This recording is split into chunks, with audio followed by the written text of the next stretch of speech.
سنن بیہقی کی روایت ہے، حضرت عبداللہ ابن عمر رضی اللہ عنہما روایت کرتے ہیں، كنا نؤمر بالدعاء عند اذان المغرب۔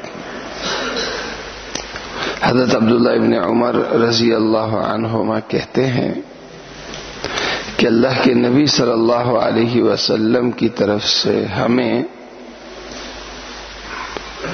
حکم ہوتا تھا کہ مغرب کی اذان کا جب وقت ہو تو اس وقت ضرور اللہ سے دعا کیا کرو۔ جب مغرب کی اذان کا وقت ہو تو یہ وقت بہت ہی قبولیت کا ہوتا ہے۔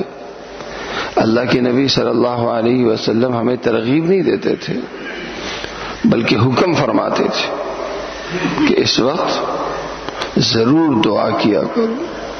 اس لیے ہمارا معمول تھا کہ مغرب کے وقت ہم سب ہاتھ اٹھا کر اللہ تعالی سے اپنی حاجتیں، اپنی ضرورتیں مانگتے تھے۔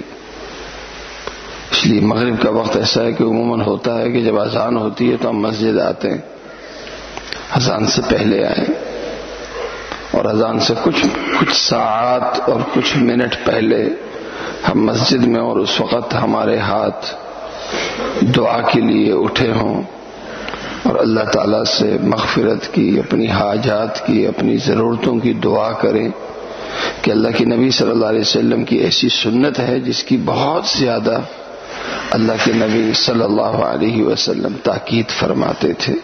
اللہ تعالیٰ مجھے اور آپ سب کو عمل کرنے کی توفیق عطا فرمائے۔ الحمدللہ رب العالمین والعاقبۃ للمتقین والصلاۃ والسلام علی